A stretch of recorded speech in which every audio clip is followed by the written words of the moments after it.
Saba adalah negeri tua yang terletak di Yaman Selatan, dan berdasarkan penelitian terhadap reruntuhan kerajaan tersebut, terungkap bahwa seorang ratu pernah berkuasa di kawasan tersebut antara tahun 1000 sampai dengan 950 sebelum Masehi, dan dia melakukan perjalanan ke utara, ke Yerusalem yang menjadi pusat kekuasaan Nabi Sulaiman. Cerita tentang Ratu Saba yang terkenal dipanggil dengan Ratu Balqis dan diabadikan dalam Al-Quran di dalam surat An-Naml. Menurut informasi burung hudhud, negeri Saba dipimpin oleh seorang wanita bernama Balqis yang dianugerahi segala macam sesuatu, memiliki singgasana yang sangat besar, memiliki kekuatan perang yang tangguh, dan kekuatan politik serta ekonomi yang kuat. Berbicara tentang Ratu Balqis akan memunculkan pertanyaan, siapa sebenarnya nama penguasa Saba tersebut dan siapa orang tua Ratu Balqis? At-Tabari dalam kitab tarikhnya dan Jawad Ali dalam Al-Mufassal fi Tarikh Al-Arab Qabla Al-Islam menjelaskan, nama asli penguasa tersebut bernama Balqis atau Balqamah. Para ahli nasab dan sejarah menyebutkan Balqis binti Ilyashrah atau Balqamah binti Ilyashrah atau Balqis binti Disyarah bin Zijadin bin Ailisharah bin Haris bin Qais bin Syaifi bin Saba bin Yasjub bin Ya'rub bin Qahtan. Konon ibunya berasal dari bangsa jin bernama Raihanah binti Sakan, dan ada yang mengatakan Bal'amah binti Syaishan. As-Suyuti dalam Jami'us Syaghir meriwayatkan sabda Nabi dari Abu Hurairah. Salah satu dari kedua orang tua Balqis adalah bangsa jin. Pertemuan dan pernikahan ayah dan ibu Balqis dikisahkan oleh Al-Munawi dalam Faidul Al-Qadir sebagai berikut. Ayah Balqis adalah Raja Yaman yang memiliki kegemaran berburu. Pada saat itu ia merasa haus, lalu dibukakanlah tenda untuknya dan dari dalam datanglah seorang kakek. Raja minta disediakan minuman, lalu kakek itu memanggil seorang wanita yang ia perintah untuk menghantarkan minuman.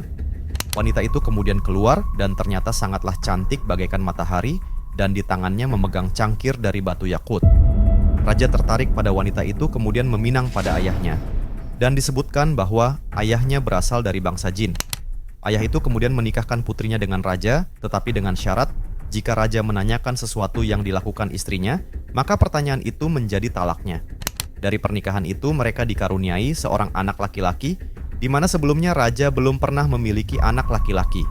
Tanpa sepengetahuan raja, anak itu dibunuh oleh ibunya sendiri. Kejadian tersebut membuat raja sedih, namun tidak berani bertanya, meminta penjelasan kepada istrinya. Di waktu berikutnya, sang istri melahirkan lagi seorang anak perempuan yang diberi nama Balqis. Ia tampak senang, tetapi sang raja justru tampak gelisah. Raja kemudian tidak tahan untuk menanyakan semua yang sudah dilakukan istrinya. Istri raja kemudian berkata, "Inikah balasan darimu? Aku membunuh anak laki-lakimu itu karenamu. Sesungguhnya ayahku telah mencuri berita dari langit. Dia mendengar malaikat mengatakan, jika anak itu sudah besar, dia akan membunuhmu. Ayahku juga mencuri berita langit tentang anak perempuan ini dan mendengar para malaikat banyak yang memujinya dan banyak yang menggambarkan kerajaannya. Ini adalah perpisahan antara diriku dan dirimu." Setelah itu istri raja tidak pernah terlihat lagi. Al-Qurtubi dalam tafsirnya Al-Jamili Ahkam Al-Quran menceritakan, ayah Balqis adalah salah satu wazir atau menteri Raja A'ad. Raja yang memiliki kebiasaan memaksa istri-istri rakyatnya, sedangkan wazir tersebut adalah laki-laki yang sangat pencemburu sehingga dia memilih untuk tidak menikah. Suatu hari di tengah perjalanan dia bertemu dengan seorang pria yang tidak dikenal, lalu ditanya, "Apakah engkau memiliki istri?"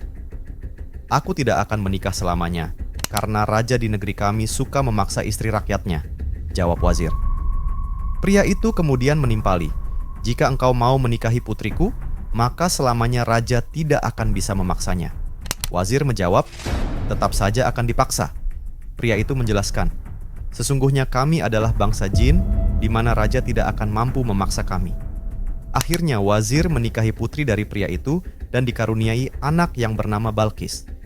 Ibnu Adil dalam tafsir Al-Lubab juga bercerita, ayah Balqis adalah Syarahil yang menjadi Raja Yaman dari keturunan Ya'rub bin Qahtan. Dia adalah seorang raja agung.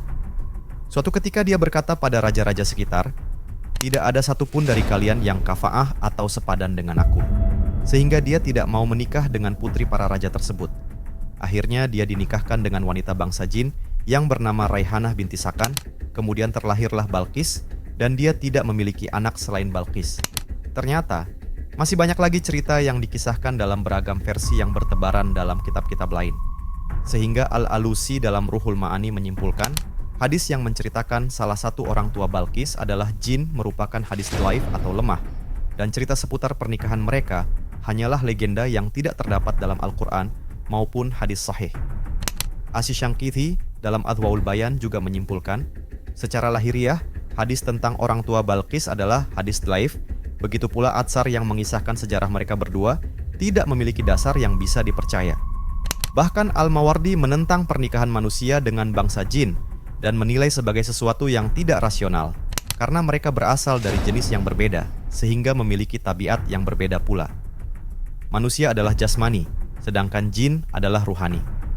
Manusia berasal dari tanah kering seperti tembikar. Quran Surah Ar-Rahman ayat 14, sedangkan jin tercipta dari nyala api. Quran Surah Ar-Rahman ayat 15. Perbedaan tersebut tidak mungkin disatukan dan tidak mungkin juga bisa menghasilkan seorang anak. Jadi demikianlah teman-teman kisah Ratu Balqis sang penguasa Raja Saba, yang merupakan keturunan dari orang tua bangsa jin.